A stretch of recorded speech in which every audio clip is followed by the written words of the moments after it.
Here after these guilty verdicts, two guilty verdicts for DFL State Senator Nicole Mitchell.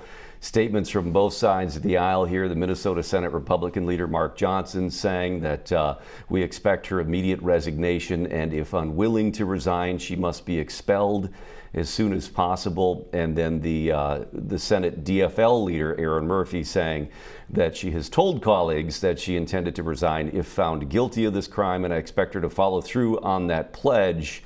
And we remain focused on issues that matter to Minnesota families and communities. So you can, if she's told her colleagues that, and then she's going to be under immense pressure from those on the other side of the aisle, you would expect that resignation to be forthcoming, and then likely the governor would have to call a special election.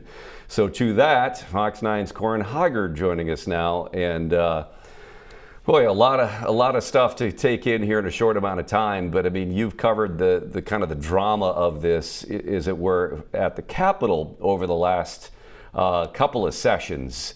And what are your thoughts here about what's transpired since this event last year, and what will transpire now after these verdicts?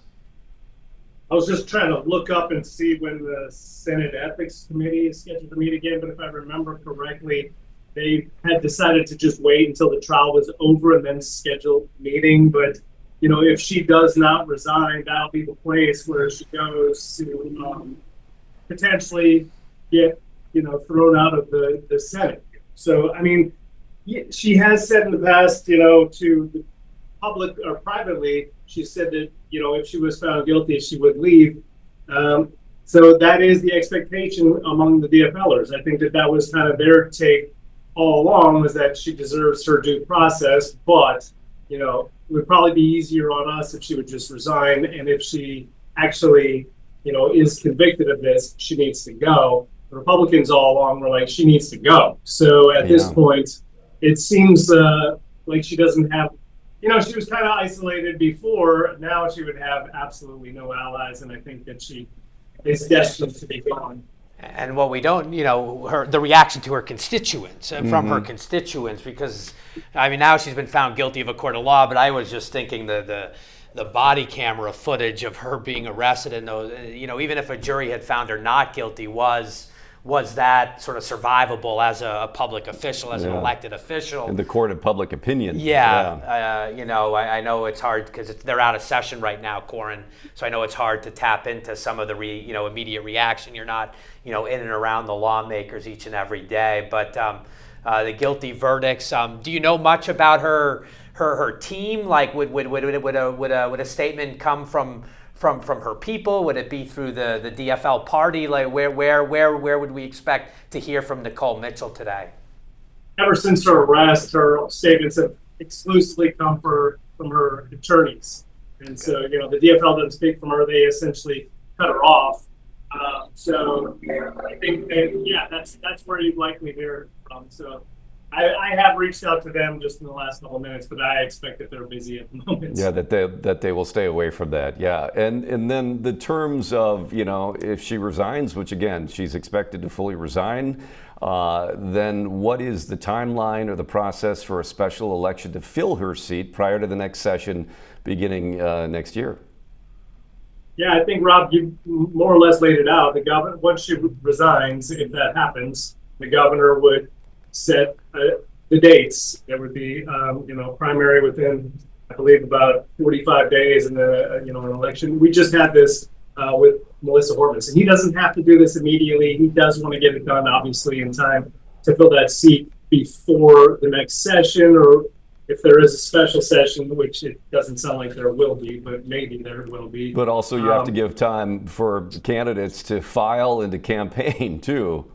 Yep, absolutely. I believe it's for the Hortman thing, it's going to be in September now for the final election there. So, you're looking at least a couple of months in advance. And that gives them plenty of time to seat somebody before February, which is when they're next scheduled in sessions. I think you may have already referred to this, but that was a fairly safe DFL seat. Mitchell got somewhere around 65% of the vote there. It's not expected to flip, but if she does resign, if she is removed from that seat, who knows, there could be, voter anger aimed at the DFL because of, allowing her to stay there. But generally speaking, that's a pretty safe DFL seat. It was Susan Kent's seat before her. Susan Kent was minority leader, and you don't get that kind of a position unless, you have a fairly safe seat. Okay.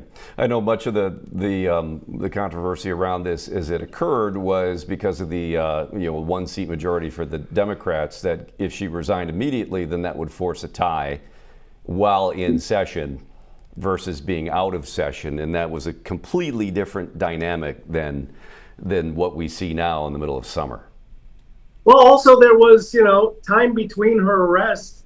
That session ended, and then there was another one in 2025. So I do believe, just from talking to a lot of DFLers, behind the scenes, that a lot of them wish that she would have resigned in 2024 after that session ended and let them fill that seat for this last year. But, I think that the net votes end up being the same. It's just they have the stain of having Nicole Mitchell still serving there. Okay. Corin, thank you so much for your contribution here, as it looks like you're out and about. So appreciate maybe hopping on a bus. Yeah. It looks like a Metro Transit bus stop. Maybe I'm reading your background wrong, but thank you. I know you get it. I know you're running around today, so thank you for hopping on. If you hear anything else from the Capitol or any other further statements, because clearly, there is likely a Senator Mitchell statement coming today. She would have been prepared one way or the other. She represents tens of thousands of people, and she had to be prepared for a verdict one way or the other. So I would expect we would hear from her. All right. If you hear anything, let us know, Corin. Thanks so much. Thanks. Will do.